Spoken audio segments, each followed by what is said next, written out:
rango de 20 a 45 días se considera que es normal, puede ser más corto o más largo, ¿tá? Y tiene dos grandes funciones, que van a ser la maduración y liberación de un óvulo, un único óvulo, para la fecundación, y para asegurar que haya mutación de un único, ¿sí?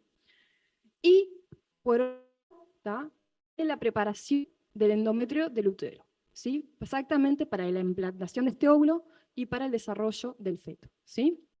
Entonces vamos a hablar de dos grandes ciclos, ¿tá? Que tienen que ver uno con esta maduración del ovocito y otro con el útero, ¿sí? Con la preparación del útero. Entonces, ahora vuelvo un poquito para atrás, pero quería mostrarles, ¿tá? Un poco gráficamente el ciclo ovárico, donde vamos a ver una influencia directa de los medios de los centros superiores en la regulación, donde va a haber un desarrollo de los folículos en los ovarios. Para la ovulación que ocurre en el divorcio de la fase menstrual, para luego generar lo que se llama el cuerpo lúteo, que vamos a ver cuál es su función, ¿sí? Y su importancia, y nuevamente desaparecer el cuerpo lúteo y volver a un inicio, ¿tá? Mientras que el endometrio, ¿tá? El primer día, se cuenta como días, el día 1 del inicio de la menstruación, ¿tá? Va a tener un desarrollo proliferativo después de la menstruación, ¿tá? Donde hay un engrosamiento, ¿tá? De los epitelios del útero, ¿tá? Una preparación para la fecundación, ¿tá? Y luego, si no ocurre la fecundación, hay, digamos, como una especie de limpieza, ¿sí? Y un vuelta de ciclo, ¿tá? Vamos a ver entonces, volver para atrás, un poco estas gráficas que puse aquí, ¿tá? Que muestran también, ¿tá? Del día 0, ¿tá? Al día 28, ¿tá? Como esquema representativo, digamos, mediante la media, donde muestra bien la línea punteada, la ovulación, ¿sí? Que es preparación de ese óvulo en ese mes, ¿sí? Para la fecundación. Tenemos una primera fase donde vemos en la parte de arriba, estamos viendo las concentraciones en sangre, ¿tá? De estrógenos, ¿tá? Dice estradiol, después le hago un paréntesis de por qué estradiol, ¿tá? Cuando hablemos un poco más de los estrógenos, tomémoslos como estrógenos, ¿tá? Y como tenemos un pico alto de estrógenos en la primera fase, ¿tá? Del ciclo, y luego tenemos un cambio, disminuye, si bien tenemos un segundo pico de estrógenos, es menor que a un pico a las hormonas, a la progesterona, ¿tá? Esas son las hormonas ováricas, ¿sí? Bien, en la gráfica de abajo estamos viendo las concentraciones de las hormonas de la hipófisis, la FSH, la folículo estimulante, y la LH, la luteinizante, ¿sí? Entonces tenemos que al inicio de la menstruación tenemos un aumento principal un poco mayor y primero de la FSH, seguida por la luteinizante, ¿tá?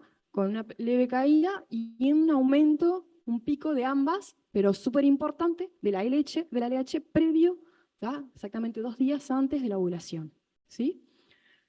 Vemos que ocurre la ovulación y hay una caída de ambas, ¿tá? De hecho, una disminución muy importante de ambas, ¿tá? Que va a retomar recién al final, un poquito, 1 o 2 días antes de la menstruación, ¿sí? Bien. Vamos a ver cómo es que ocurre estas cosas, pero vamos despacito, bastante corto, digamos, ¿sí? Bien. Bueno, acá en realidad lo que les quería mostrar era entonces vamos a hablar de una primera fase a nivel del ciclo ovárico, una primera fase, ¿tá? Fase folicular, ¿tá? Que ahora hablamos en profundidad, donde entonces se prepara el óvulo, ¿tá? Hay un crecimiento del folículo, o de varios folículos, ¿sí? Como esquematiza entre 5 a 11 folículos empiezan a desarrollarse cada mes, ¿tá? Y digamos que hay una teoría, no se sabe mucho por qué, pero hay una teoría que es uno nomás el que se va a ocurrir, o sea, que va a finalizar su desarrollo, ¿tá? Que es el que va a ser liberado en forma de óvulo, ¿tá? ¿Cómo se llama el resto que los demás no se desarrollan, los demás involucionan, ya no quedan útiles otra vez, ¿tá? Esto es algo sumamente importante que me olvidé de decir. Durante el desarrollo embrionario de las niñas, ¿tá? Del feto femenino, ¿tá? En un momento, en estadio, ¿tá? No importa bien, nosotros tenemos, o sea, en el momento de nacimiento, tenemos el número de folículos determinado, ¿tá? Parado en meiosis, ¿tá? En la profase de la meiosis 1, ¿tá? Entonces, las células germinales están en ese estado, ¿sí? Entonces, cada mes se desarrolla un número determinado de folículos y uno de ellos solo va a continuar el total de la madurez para generar el óvulo, ¿tá? Solo uno, ¿tá? Estos que dije, 5 o 11, y cada mes van a salir otros 5 o 11, y de esos 5 o 11 solo uno va a completar, o en teoría uno, ¿tá? En condiciones normales, uno completaría la madurez total y por tanto fue la formación del óvulo para potencialmente generar un feto, ¿sí? Si se genera la fecundación. Bien. Dicho ese paréntesis que me olvidé de decirles antes, disculpen. Bien, bien, y después tenemos la fase lútea. Como ven esquemáticamente, este esquema para mí está bueno en el sentido de visualizar toda la información que vamos a ir viendo. Hay muchas flechas de la FSH, ¿tá? O sea que de alguna forma, además su nombre nos lo dice, folículo estimulante, ¿tá? De alguna forma esta fase va a estar principalmente dominada, ¿tá? Por un estímulo de la FSH liberada por la adenohipófisis, ¿sí? Mientras que la fase lútea, ¿tá? Que va a generar un cuerpo lúteo, ¿tá? Que va a ser importante, ahora vemos para qué, pero tiene que ver con estas flechas que vienen de abajo, ¿sí? Va a estar principalmente, ¿tá? Regida por la LH, la folículo estimulante, lo dice.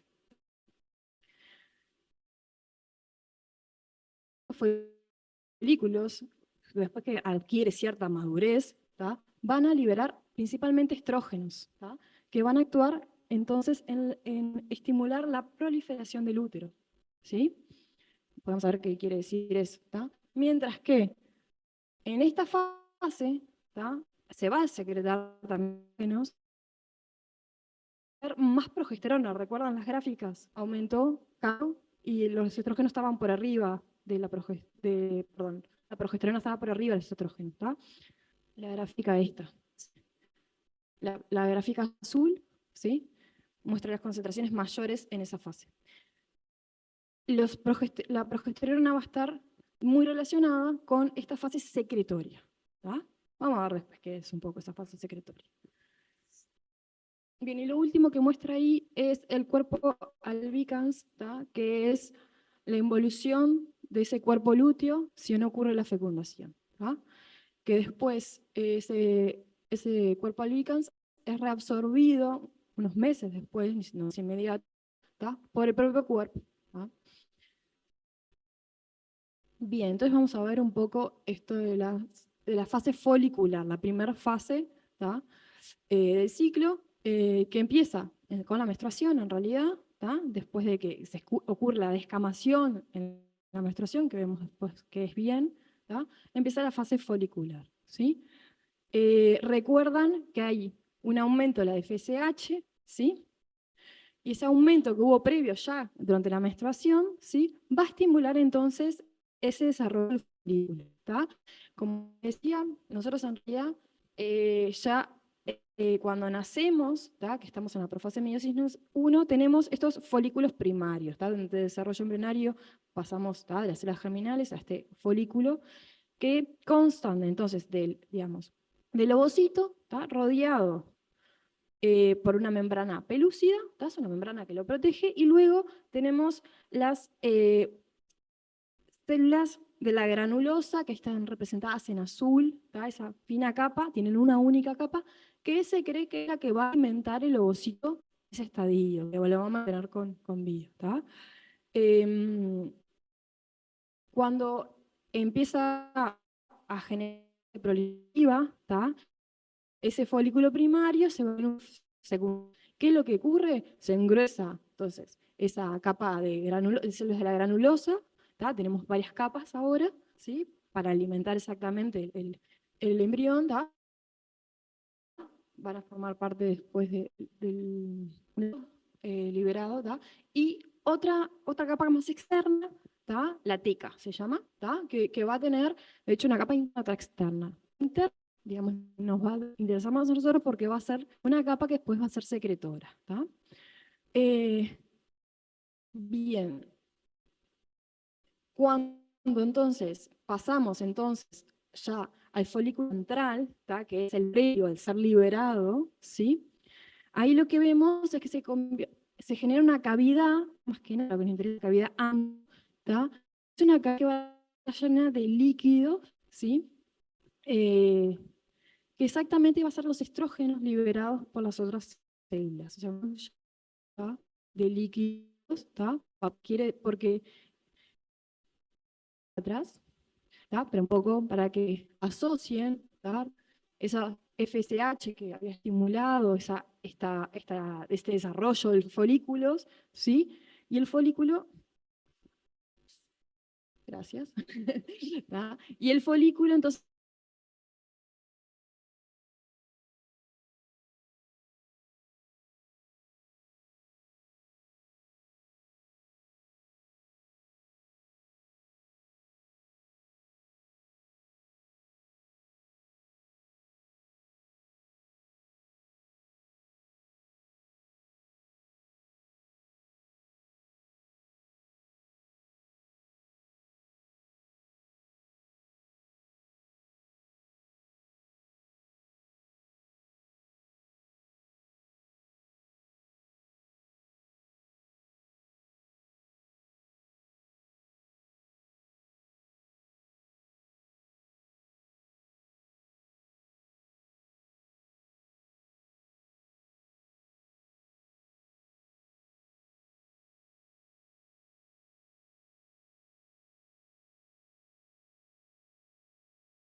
falorión, ¿tá? La teca va a generar unas enzimas, ¿tá? Proteolíticas que son capaces de romper las paredes celulares, ¿tá? O sea, las membranas celulares y para poder ser liberado el folículo, ¿tá? Y una secreción de prostaglandinas, ¿tá? Que es otra hormona que va a provocar vasodilatación. ¿Tá? Vasodilatación siempre es aumento del calibre de los vasos sanguíneos. ¿Tá? Y eso va a permitir entonces que hinche y básicamente y salir. ¿Tá? Digamos, las dos cosas que permiten, ¿tá? La liberación del óvulo del folículo. ¿Sí? Bien. Justo antes, y es importante acá, es que justo antes de la liberación del óvulo, ese pico de LH que estábamos hablando, que sin él no se va a dar, va a convertir, ¿tá? A las células, aquellas que están secretando, por ejemplo, las enzimas proteolíticas, a pasar a ser células secretoras de progesterona. ¿Tá? Hasta ahora estábamos hablando que secretaba solo estrógeno, ¿tá?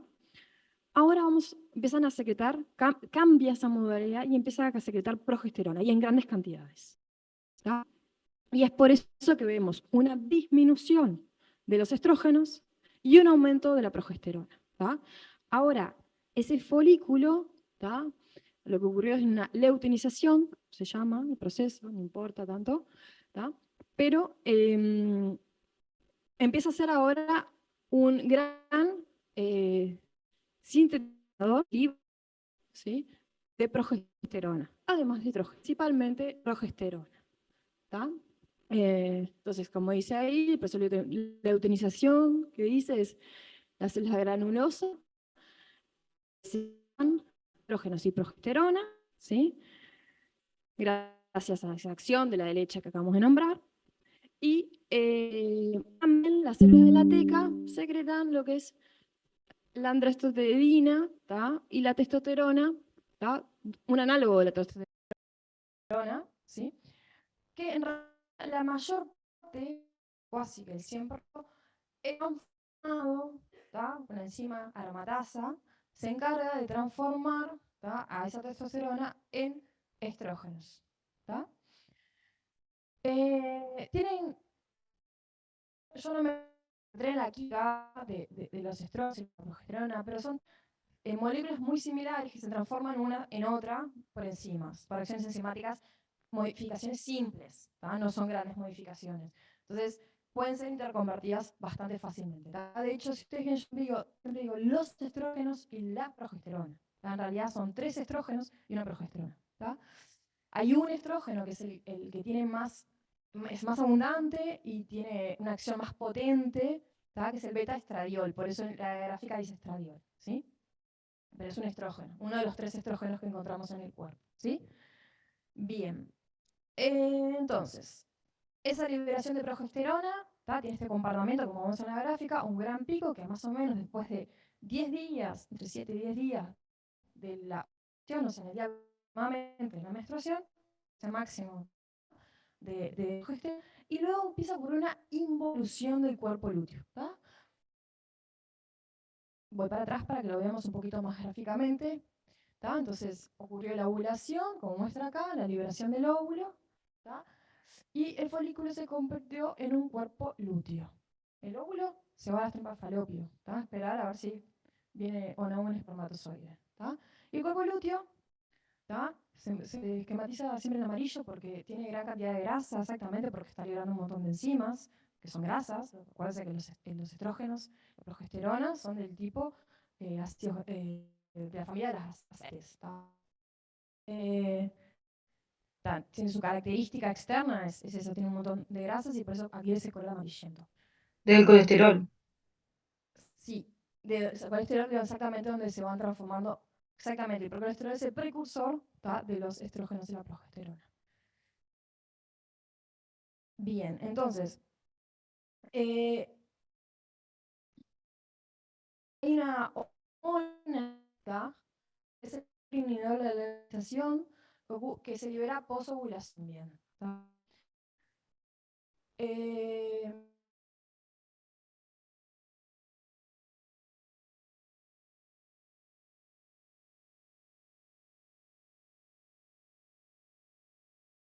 ¿Sí? Del cuerpo lúteo. ¿Tá? Es decir, que el cuerpo lúteo tiene un ciclo de vida, está como programado para desarrollarse, mantenerse unos días e involucionar. ¿Tá? Y como les dije, aproximadamente un par de días antes de la menstruación, más o menos el día 26, ¿tá? Ocurre la involución total, o sea, finaliza la involución del cuerpo lúteo, ¿tá? Y se genera el cuerpo Albackins. ¿Qué significa que ocurre una involución? ¿Tá? La involución más o menos empieza en el mínimo, ¿sí? Entonces en el máximo, perdón, de la progesterona. ¿Qué quiere decir? Que va como ese cuerpo es el que está liberando la progesterona y los estrógenos, ¿tá? Si eso involuciona, empiezan a disminuir esas hormonas, ¿verdad? Empiezan a disminuir esas hormonas, también el factor inhibidor, ¿tá? Y si yo estas hormonas tienen también trabajan con un feedback negativo con los centros superiores, principalmente con la adena hipófisis, pero también con el hipotálamo. ¿Tá? Entonces, cuando estas hormonas disminuyen, ¿tá? Que ellas están haciendo un efecto inhibidor de la FSH, perdón, ¿tá? Y eso va a permitir entonces que se libere más FSH y reinicie el ciclo. Ahora lo vamos a ver otra vez, ¿tá? Lo vamos a conversar varias veces esto. Vamos entonces, bueno, esto es un poco lo que les decía, ¿no? Entonces, sobre todo es estrógeno, ¿tá? Que va a ir a actuar en la adenohipófisis, la que tiene una acción potente, ¿tá?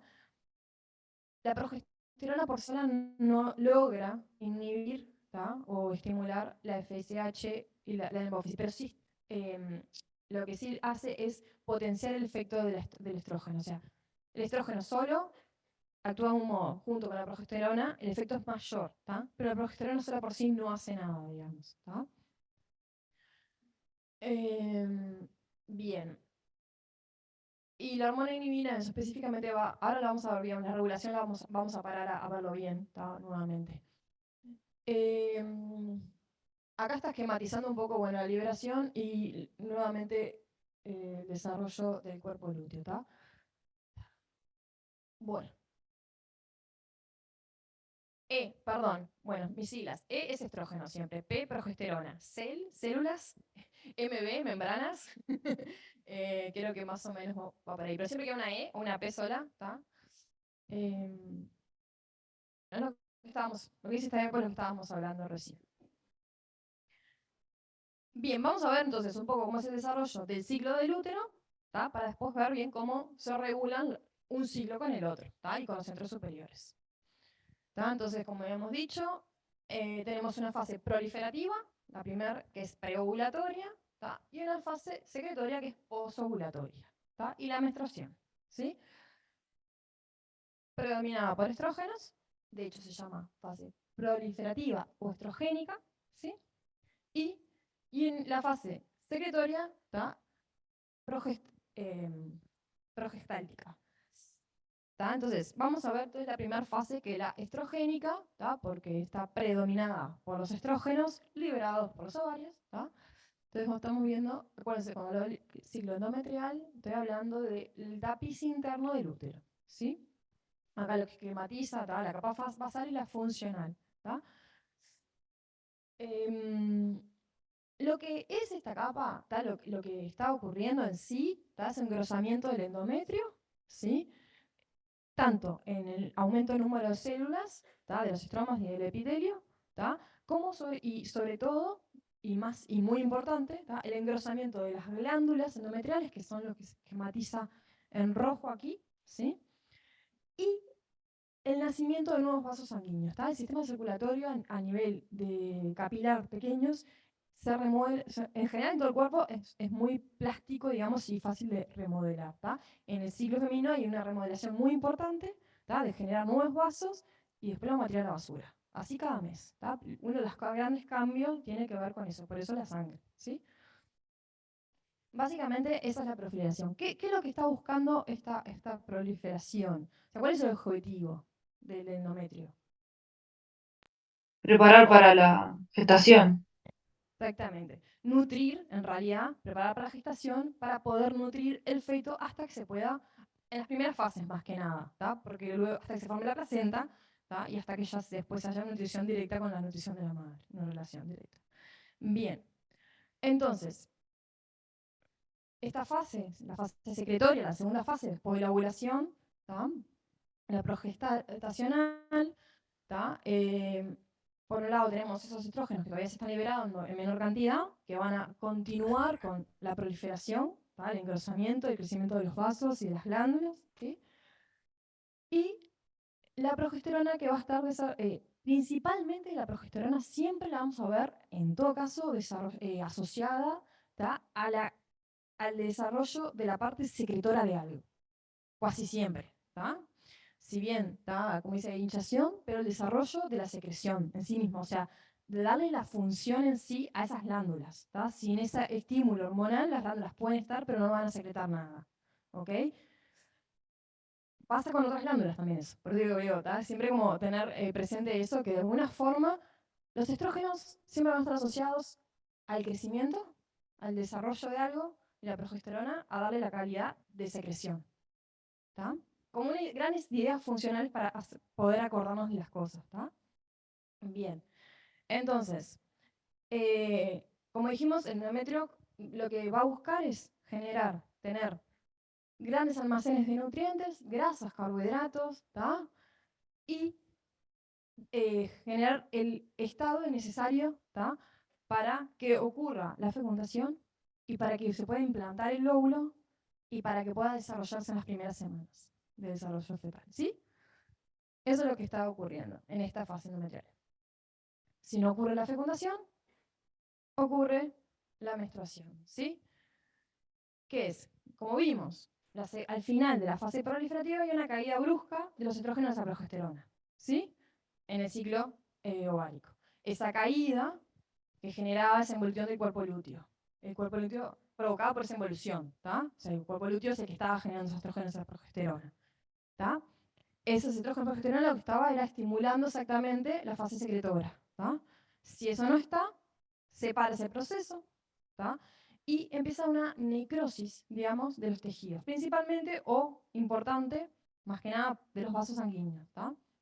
También, obviamente, del endometrio en sí, ¿tá? Se generan vasospasmos, que va a generar que ese endometrio que estaba preparado, ¿tá? Eh, tenga una necrosis total, digamos, ¿tá? Entonces, simplemente contarles, ¿tá? Que en realidad que es lo que está generando el tejido, ¿tá? Esas células nuevas que se habían formado, ¿se acuerdan? Y esas glándulas y esos vasos nuevos, ¿tá? Son los que están siendo descamados, van a ser descamados, ¿tá? O sea, separados de la pared del endometrio, ¿tá? Se va a generar esa sangre, ¿tá? Característica. Eh, Va a haber una liberación de prostaglandinas, ¿tá? Que son hormonas que generan contracciones, ¿tá?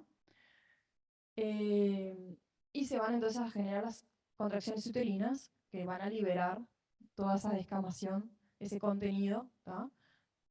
Eh, bien.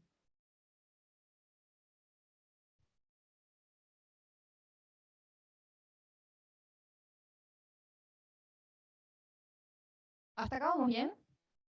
¿Sí? Sin ser que sé que la regulación todavía es como una nube ahí, o debería ser todavía una nube no concreta, pero la idea es que vamos a hablar un poco ahora de la función de los estrógenos y la progesterona.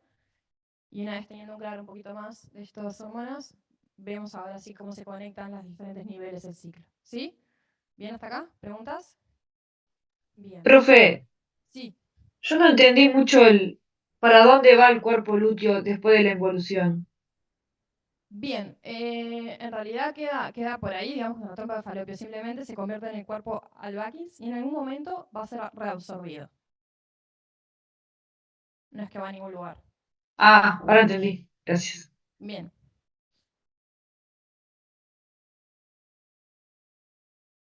Bien, entonces como les contaba, ¿tá? Los estrógenos en realidad en el cuerpo son tres: beta estradiol, la estrona y el estriol. ¿Tá? Por eso hablamos de los estrógenos. ¿Tá? El más abundante y el de acción mayor potente, ¿tá? Por lo menos durante el ciclo menstrual, ¿tá? Es el estradiol. ¿Tá? Como sabemos, en realidad, ¿cuáles? O sea, las las hormonas empiezan a desarrollarse principalmente durante la pubertad. ¿Tá? Los primeros ciclos, ¿tá? De hecho, primero va a haber pulsos de estrógenos y progesterona, ¿tá? Pero no necesariamente va a ocurrir el desarrollo todavía total de la mujer. ¿Tá? Entonces, eh, digamos, la aparición del primer ciclo. ¿Tá? Eh, esos pulsos, ¿tá? De hecho, van a estimular, ¿tá? Lo que es la maduración, ¿tá? De todo el sistema sexual, ¿tá? Tanto los ovarios, la trompa de falopio, los glúteos, las mamas, también la parte genital externa en general. ¿Tá? Todo va a estar más que nada eh, estimulado por la presencia de estrógenos. ¿Tá? Va a actuar también sobre el esqueleto, ¿tá? Por eso, o sea, que estimula en realidad el sellado, ¿tá? De los huesos. Eh, y hay una gran asociación, ¿tá? Es común o frecuente, ¿tá? Que luego de la menopausia o del cese del ciclo menstrual en las mujeres, después de los 45 años, ¿tá? Exista una osteoporosis, ¿tá? Debido al efecto que tiene, o la pérdida del efecto que tienen los estrógenos en la maduración y la fijación de calcio en los huesos. ¿Tá? Eh, en general, tienen una función o generan un aumento del metabolismo corporal, ¿tá? Leve, ¿tá? Eh, y con eso también ligera aumento de las proteínas totales de las grasas del cuerpo y también perdón, del depósito de las grasas. Esto que les decía hoy de un poco de siempre, esto de desarrollar estructuras, esa idea de siempre estar desarrollando estructuras. ¿Tá?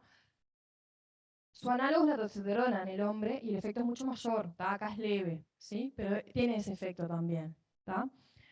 Y también va a tener un pequeño efecto en la retención del sodio y el agua en los túbulos renales. ¿Tá? Eh,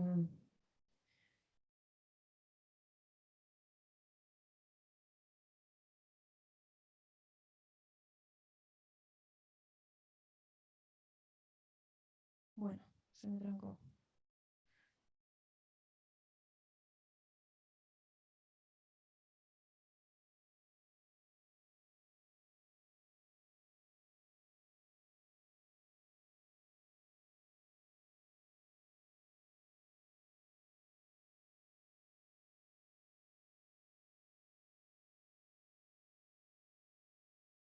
Bien, ¿cuáles serían las funciones entonces de la progesterona. Como les dije, la progesterona va a estar asociada de alguna forma siempre a las secreciones, ¿tá? Entonces, va a ser, por ejemplo, los cambios secretorios del útero, como ya vimos, ¿sí? Del endometrio, ¿tá? Y es muy importante también su función en la reducción de la frecuencia e intensidad de las contracciones, ¿tá? Mismo, durante el ciclo menstrual, de alguna forma, cuando el cuerpo lúteo está desarrollado, ¿tá? Que quiere que ocurra la fecundación, digamos, ¿tá? Tenemos grande concentración de progesterona. Cuando eso cae, ¿sí? Esa concentración de progesterona, ¿tá? Se pueden generar contracciones. De hecho, las necesitamos para la menstruación, ¿sí? También va a estar entonces asociada a las secreciones de las trompas de falopio, ¿tá? Que van a ayudar al movimiento, ¿tá? de los espermas para llegar al ovocito, ¿sí? Y para la implantación, ¿tá? La fecundación ocurre en las trompas, luego se mueve el cigoto hacia el útero, ¿sí? Todo eso, entonces está para las secreciones femeninas más que nada, ¿sí? El desarrollo de las mamas y el carácter secretor. Sobre todo eso, la presencia, sin ella no hay presencia de carácter secretor. Hay otra hormona, la prolactina, que también tiene que estar presente, ¿tá? Para la funcionalidad. Bien. Ahora sí, vamos a entrar entonces a la regulación del ritmo menstrual, ¿tá? Manuel Pereira, ¿levantaste la mano? ¿Una pregunta? Sí, tengo una duda sobre ¿cómo te explico? El gráfico que has puesto de los ciclos hormonales, creo que era preovulatorio y posovulatorio, y abajo algo del útero. Mi pregunta era, sí, está mucho más atrás, era sobre eso. ¿Qué vendría a representar? ¿Vendría a ser las paredes internas del útero o qué? Sí, el epitelio ¿O las interno. paredes de la vagina? Acá, epitelio interno del útero. Esto es el ciclo uterino. Cuando hablo de endometriales del útero. Bien, esto es a nivel de los ovarios. Digamos, el ciclo ovárico, ¿tá? El desarrollo del folículo a nivel de los ovarios. ¿Sí? Buenísimo, gracias. De nada. ¿Alguna otra pregunta que haya quedado por el camino? ¿Que quieran hacer?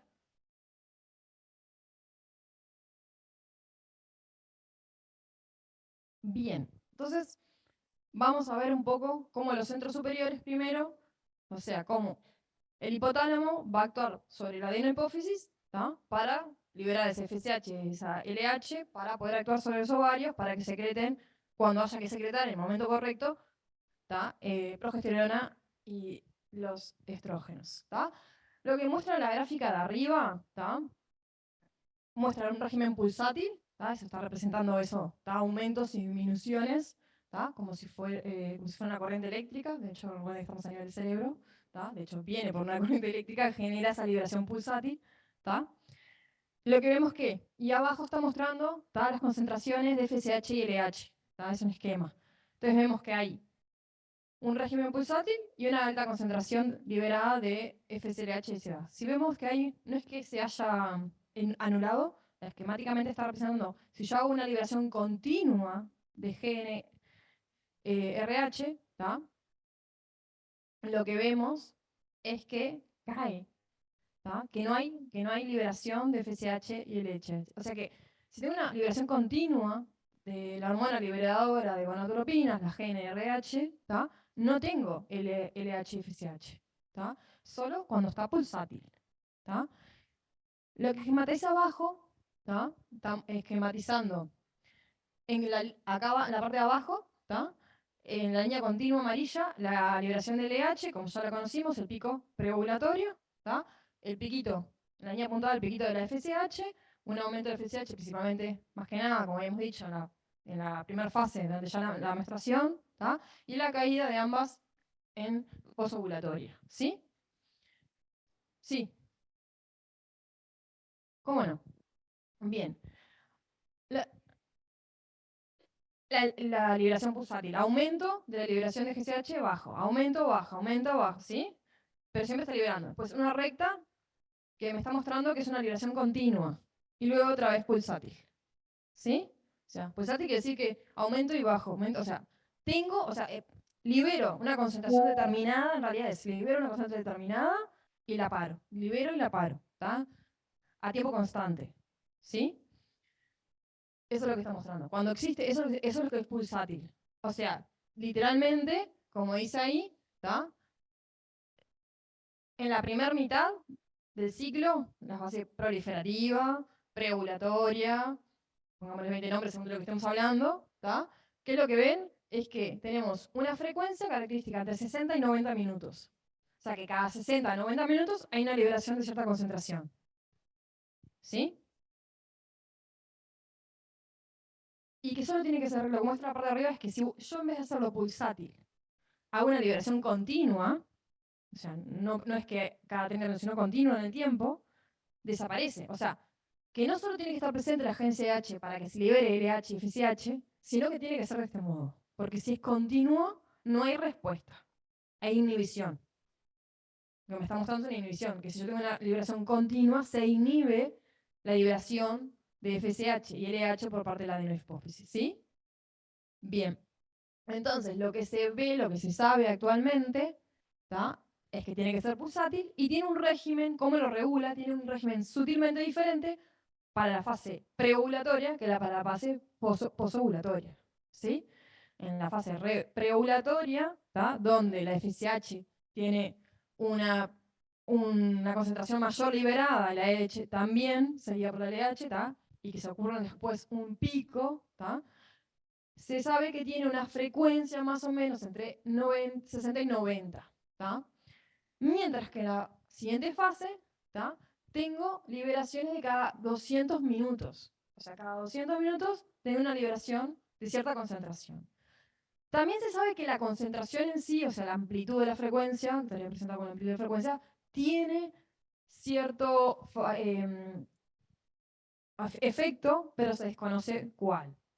Más bien, se sabe que hay una relación directa con la liberación pulsátil. Sobre todo, en realidad, de la FSH, digo, de la LH. Ahora vemos un poco. ¿Eso bien? ¿Está ahí bien? O sea que tengo una frecuencia determinada para la parte preovulatoria, una frecuencia algo mayor, 200, algo más lenta en realidad, ¿sí? Menor, con amplitud algo mayor en realidad, y tenemos esta señal para que ocurra, digamos, lo que tiene que ocurrir posovulatorio, ¿sí? Bien. Entonces, esa frecuencia característica, 60-90 minutos de la GNRH, va a estimular esto acá. Que ocurra esto acá. ¿Sí? Tanto para la FSH y el RH. Bien. ¿Qué efecto? Un poco, voy a ir al inicio. Lo que un poco para relacionar, tendría que haber puesto este esquema al inicio.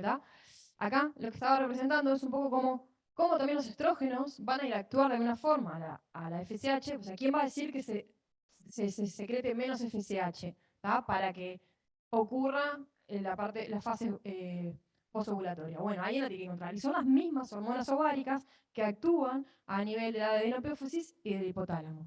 Siempre hablamos de 3 niveles que están intercomunicados entre ellos. Entonces, de alguna forma, durante la fase preovulatoria, no, vamos a empezar por la posovulatoria, porque es más fácil. Porque es más fácil entender que la preovulatoria, entonces después ya, una vez que tengamos un poco los mecanismos, pero ya hablaron de mecanismo de retroalimentación positiva, ¿verdad? Y mecanismo de retroalimentación negativa, ¿no? Un mecanismo de retroalimentación negativa es aquel que ante el aumento de algo va a disminuir, va a provocar la disminución de algo, o sea, el efecto contrario. Eso es retroalimentación negativa. Entonces, si esto que estaba algo que estaba en mucha concentración provoca que algo baje, cuando esto baje, o sea, eso que estaba en mucho, va a permitir que esto suba, ¿sí? En concentraciones. Eso es retroalimentación negativa, que va a actuar acá. Principalmente durante la segunda fase. Ahora vamos a ver post-ovulatorio. Preovulatorio, vamos a tener, en realidad se desconoce un poco, pero lo que se sostiene actualmente es una retroalimentación positiva. ¿Qué quiere decir? Que el aumento de algo genere el aumento de algo, ¿está? Si baja este algo, también va a bajar este algo, ¿ok? ¿Sí?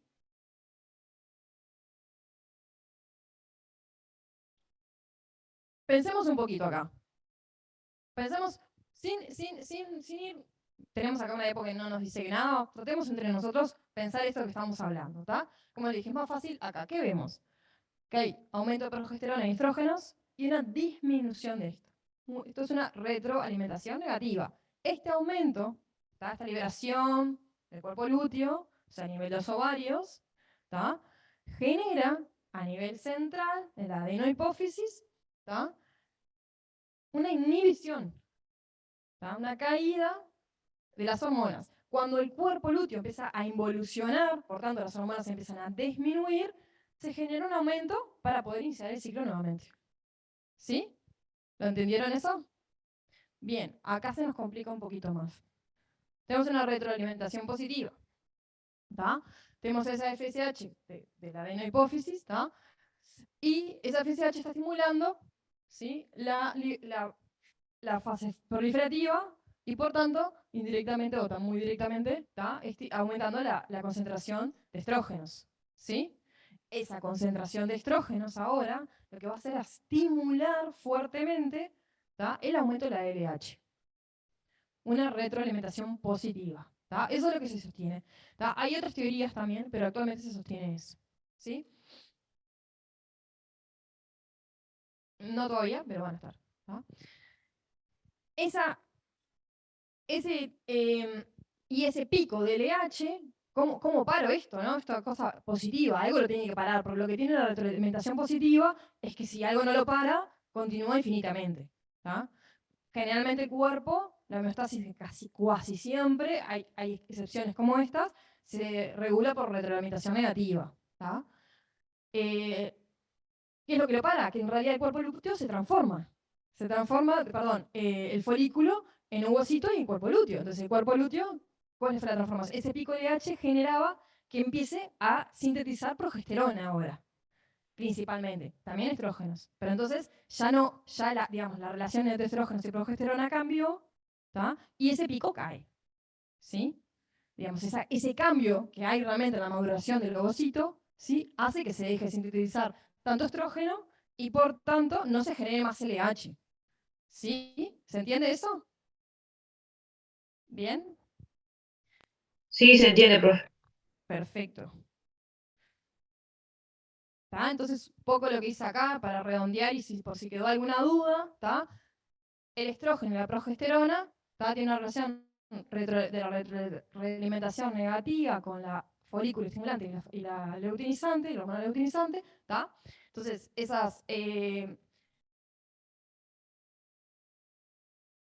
la baja, cuando está bajando la concentración, ¿tá? En realidad va a inhibir la LH, ¿tá? Y la FSH, que se va a potenciar, como hemos dicho, en realidad, la baja, dice la baja de concentración de estrógenos porque tiene que ver con esta fase, ¿tá? Está más baja que la fase anterior, ¿tá? Eso quise indicar ahí, ¿tá? También va a actuar la inhibina, ¿tá? Una hormona secretada también por el cuerpo lúteo, que va a actuar principalmente a nivel de la FSH, ¿tá? No va a ser la única, hay una hormona extra, digamos, ¿tá? Ese descenso, entonces, ¿tá? De la estrógena, este descenso ahora, ya estaba diciendo la primera fase, ahora preovulación, no, está bien, descenso de esta fase va a generar que se comience otra vez, ¿tá? Al descender las hormonas, que están inhibiendo FSH, ¿tá? Descienden, pueden subir las otras, ¿sí? Y inicia el ciclo, ¿tá? Y acá lo que indica es un poco esto, la retroalimentación positiva que hablábamos, ¿tá? Ese aumento del estrógeno dado por la proliferación, ¿tá? ¿Te acuerdas del desarrollo del espacio antral, líquido folicular, ¿tá? Que en realidad son un montón de estrógenos, ¿tá? Va a generar ese pico de LH, ¿sí? Es complejo y complejo, pero bueno. Si más o menos se quedaron con una idea, me quedo tranquila. Una consulta. Eso queda incluido en EVA. Las diapositivas sí.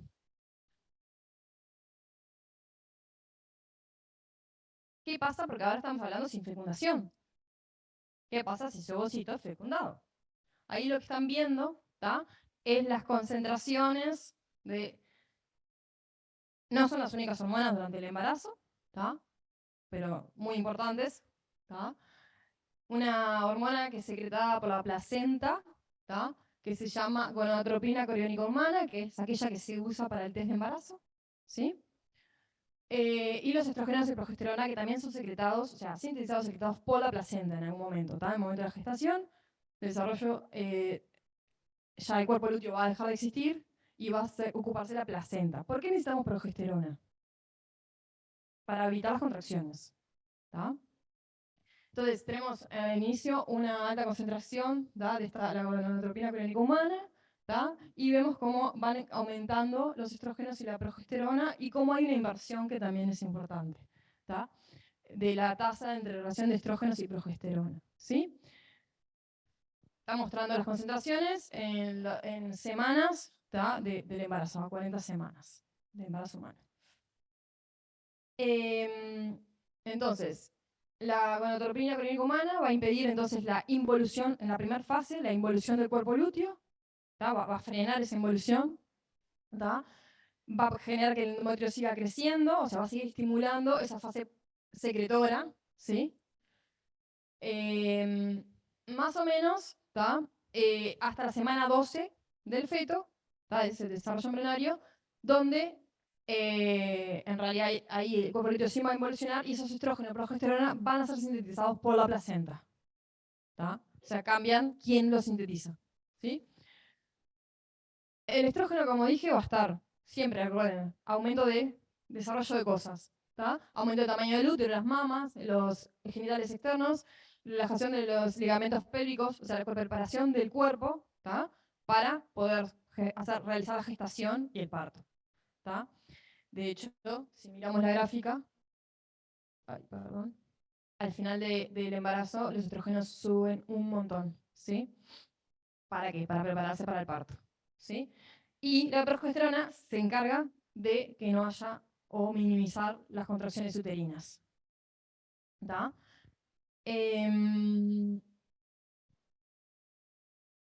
Bien.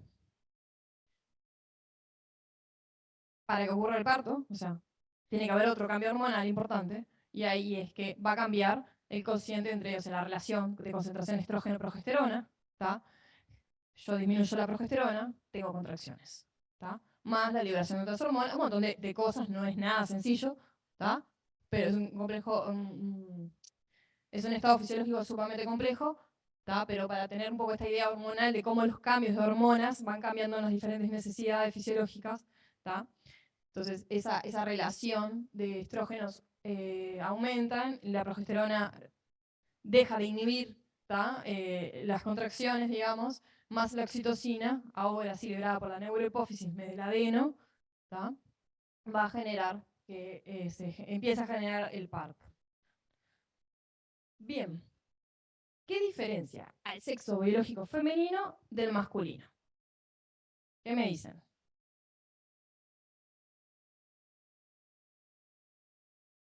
Genitales. La evolución. ¿De qué? Somos dos especies diferentes. No, no. ¿Qué más? Las gónadas, o sea, los órganos sexuales internos y externos. Los cromosomas sexuales, que son... ¿Te acordás, Al?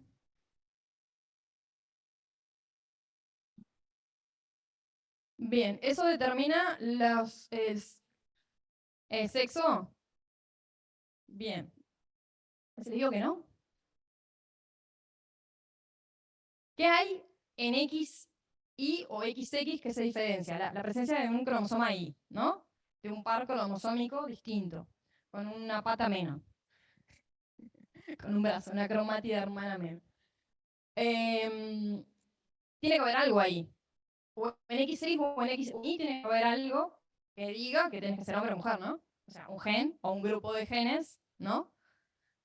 Probablemente en IA haya un gen, de hecho, en IA hay un gen.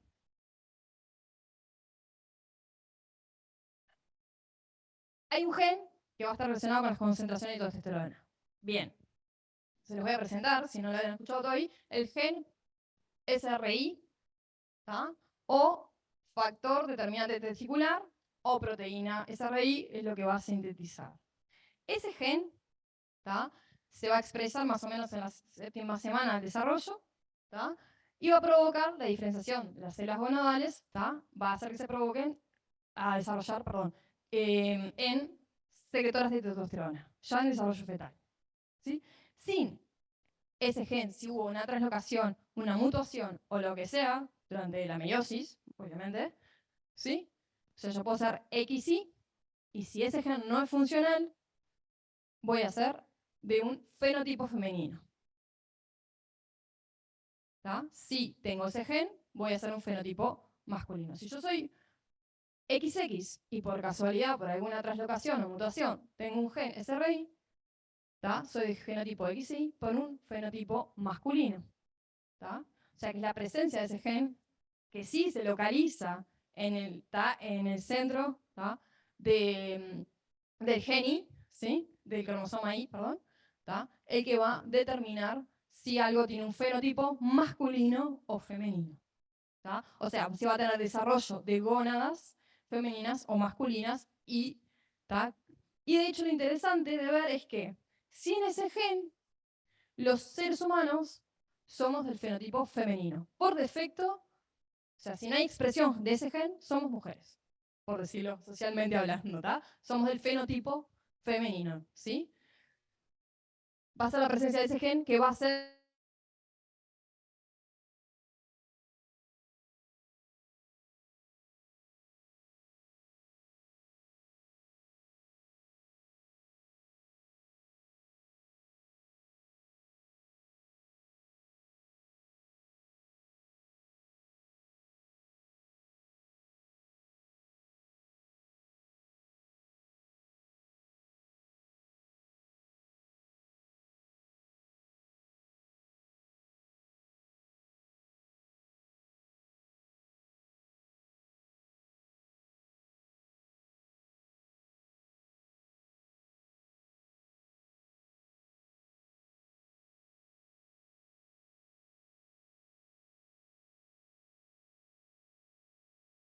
desarrollo, ¿sí? A tratar femenino. ¿Tá? Patogénesis por hormonas liberadas de la adenohipófisis, igual que la mujer. ¿Cuáles serán?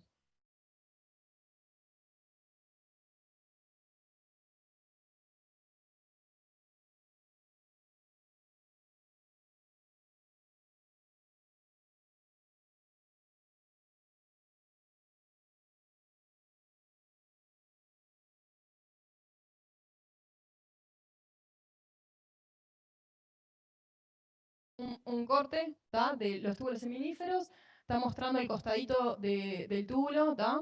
Las células de Leydig, que van a ser importantes para el desarrollo de la espermatogénesis, y también acá, ¿tá? Está bien, esquematizando lo mismo que estoy viendo acá, cómo se desarrolla hacia allá, ¿tá?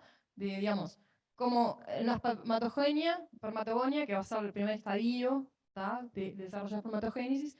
Acá está mostrando el espermatocito primario, secundario y el espermatozoide ya maduro.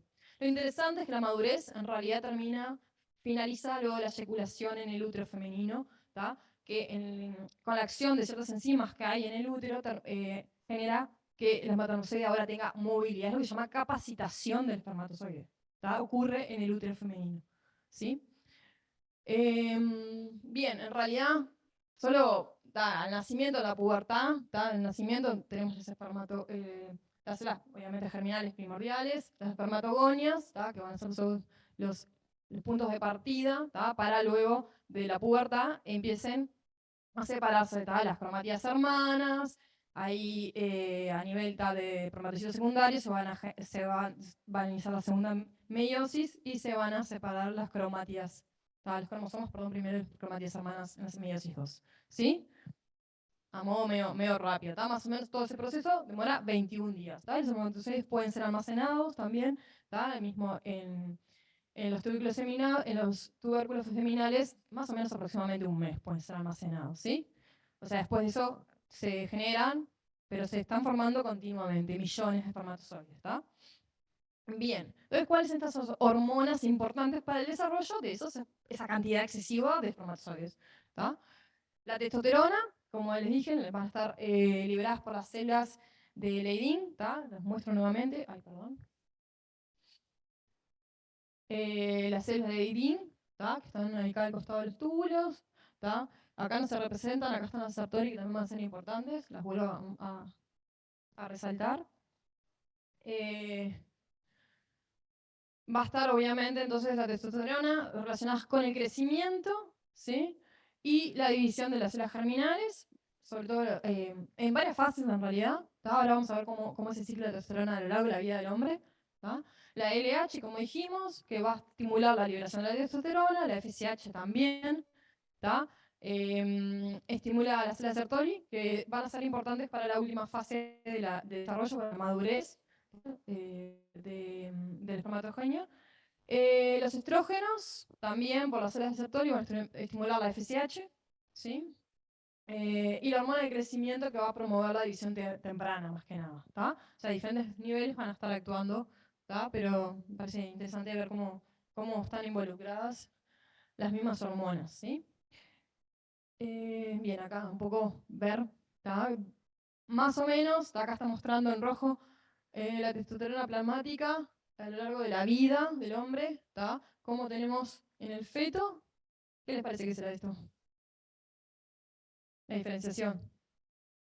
Es aquella que el hambre se tengo que tener una gran concentración cuando del desarrollo fetal, para diferenciación de los genitales, como lo que habíamos hablado recién, diferenciación sexual. En el neonato hay otra fase que tiene que ver con la madurez, el desarrollo embrionario, y luego hay un cese hasta la adolescencia, la pubertad. Ahí aumenta, y acá al final muestra cómo hay una relación muy, muy cercana entre la producción de testosterona y la espermatogenia. A lo largo de la vida, como crecen hasta toda la vida adulta y cae en la fase de anciano, en el adulto mayor. ¿Qué funciones daba? Obviamente va a estar asociado con todas las características corporales del hombre, o sea, la distribución del vello, la voz grave, la calvicie también. No quiere decir que si tengo mucha testosterona voy a ser calvo, pero si tengo cierta predisposición genética y tengo mucha testosterona, voy a ser calvo. Si no tengo mucha testosterona y tengo predisposición genética de tener calvicie, no necesariamente voy a ser calvo. O sea que no siempre es bueno tener mucha testosterona, ¿sí? Formación de proteínas y desarrollo muscular, como les dije, igual que los estrógenos, pero un efecto muchísimo mayor, ¿sí? Aumento de la matriz ósea, el espesor de los huesos, lo cual tiene sentido. Si yo tengo gran masa muscular, necesito una buena estructura que también lo pueda sostener, ¿sí? Y por tanto los depósitos de calcio, aumento del metabolismo basal, ahora sí mucho mayor, acuérdense que yo les dije que estos estrógenos también lo tenían, pero era leve, acá es mucho mayor, del 5 al 10%, y aumento del número de eritrocitos, una de las características que los valores de eritrocitos, o sea, las células de los glóbulos rojos, que son los que transportan el oxígeno en la sangre, es mayor en hombres que en mujeres. Existen otras diferencias y que están relacionadas con la testosterona a nivel neural también, las conexiones neurales. Se saben que hay algunas diferencias, en realidad tienen que ver con la testosterona y en realidad con las mujeres después del embarazo, generamos más conexiones neuronales, las mujeres que pasan por la gestación. También hay cambios en las mujeres por la testosterona fetal. Existen muchos cambios fisiológicos por las hormonas, que son interesantes, pero bueno, infinitos. Traje los más clásicos, importantes y más directos. Bien, vamos a ver un poco cómo es esa regulación. Las nombramos las hormonas, veamos un poquito. ¿Cómo estamos de tiempo? Bien. Entonces, la GnRH liberada, ¿por quién? hipotálamo, centro superior, ¿sí? Va a actuar sobre, perdón, sobre la adena hipófisis, ¿está? La adena hipófisis va a actuar sobre los testículos, ¿sí? Bien, la GNRH, pulsátil, no va a cambiar por ser de otro género, ¿está? Ahora las pulsaciones son de 1 a 3 horas, ¿está? Tiene cambios en la frecuencia, en la concentración, como vimos, y esos cambios en la frecuencia y en su concentración va a tener efectos sobre la adenohipófisis, ¿sí? No encontré los datos de cuáles exactamente son los cambios en la frecuencia o no, ¿tá? Así que hasta ahí vamos. Entonces, la adenohipófisis libera LH y FSH. La LH, perdón acá, es fiel, ¿tá?, a las pulsaciones de la GNH. Es decir, que se libera si hay pulsaciones, o sea, si hay un pulso de GNRH, libero LH en altas concentraciones. Si pulsó, si no hay, baja, ¿está? Realmente es muy fiel. O sea que casi que se transforma en pulsátil también. Ahora no es como antes, que era una cosa cíclica. Ya no tenemos nada cíclico acá, ¿tá? La FSH, si bien tiene cambios, ¿tá?, con esos cambios de pulsaciones, son más bien cambios lentos, ¿tá? No es fiel, digamos, no se comporta así como si aumenta la pulsación, la frecuencia de la pulsación, aumenta la frecuencia de liberación, ¿tá? Sino cambios como moderadamente lentos, ¿tá? Bien, sin pasar a la diapositiva, miremos esto. La LH va a ir a actuar, está liberada por la adenohipófisis, ¿tá? O sea, la frecuencia correcta o sea, aumenta la frecuencia de esto, cambia de frecuencia, aumenta la liberación de LH, ¿sí? Esa LH va a actuar a nivel de testículos, ¿sí? Principalmente en las células de Leydig, que son las que están sintetizando testosterona, ¿tá? Y va a estimular entonces la liberación de esa testosterona. Los efectos vitalizantes, no importa, ¿tá? Estimula todo lo que la estimula, que lo que haga la testosterona va a liberarse en el torrente sanguíneo y va a ir a actuar en las células que tengan el receptor de testosterona, ¿sí? Pero también va a ir a actuar, entonces, como está liberada la sangre, puede llegar a la adenohipófisis y al hipotálamo.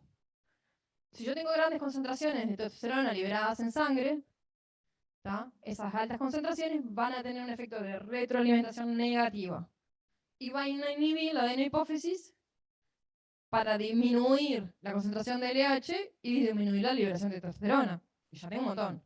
Eso es la retroalimentación negativa. ¿Tá? Lo mismo a nivel del hipotálamo para que deje de estimular la adenohipófisis, ¿sí? O sea, darle el mismo mensaje a la adenohipófisis que a la hipotálamo, ¿sí? Entonces, si yo tengo poquita testosterona, ya no tengo la inhibición, ¿tá? Y por tanto se libera más LH porque no tengo la inhibición del hipotálamo ni la inhibición de la adenohipófisis y se secretan grandes cantidades, entonces mayor frecuencia genera RH para liberar LH y poder sintetizar más testosterona. ¿Bien? ¿Hasta ahí? Vamos a ver entonces qué pasa con la FSH, ¿tá? Es más o menos la misma historia, ¿tá? Si yo tengo una gran liberación de FSH, se estimula las células de Sartori que van a generar la maduración de espermatocitos, la espermatogenia. Si yo tengo una gran concentración, y además va a sintetizar lo que es la inhibina. Otra hormona, esa hormona también la nombramos en el ciclo femenino, ¿está? Bueno, es como una hormona accesoria, digamos, ¿está? Esa hormona es la que ahora, si yo tengo grandes concentraciones de inhibina o concentraciones suficientes, van a ir a inhibir hipotálamo y la adenohipófisis. ¿Para qué? Porque si yo estoy sintetizando espermatogenia, tengo grande cantidad de inhibina y no necesito más. Lo inhibo, freno la liberación de FSH y freno la espermatogenia. ¿Tá? Ahora, si yo este proceso se enlentece por algún motivo, o sea, se enlenteció porque lo inhibí, ok, lo inhibí demasiado, ok, entonces tengo poco espermatogenia, se desinhibe esto y esa desinhibición provoca un efecto positivo, una estimulación, o sea, las bajas concentraciones de esto estimulan positivamente al hipotálamo para que sintetice GNRH, para que estimule la adenohipófisis y sintetice FSH y aumente entonces la espermatogenia. ¿Sí? ¿Bien?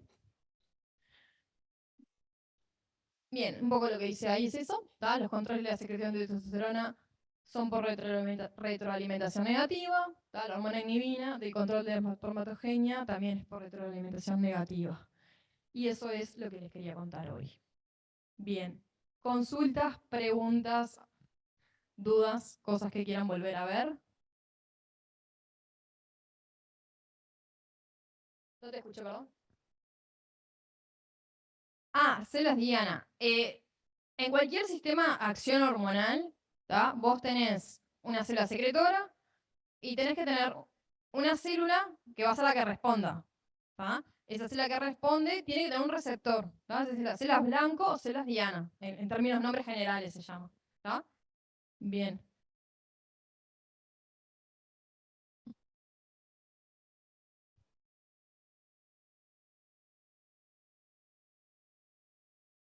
Ay, perdón, no te escucho. Toda la vida, ¿no? Sí. ¿Como varones también? No. Es una producción continua. Porque no van a ser 120 millones o así diariamente. Algo así, no me acuerdo mucho el número.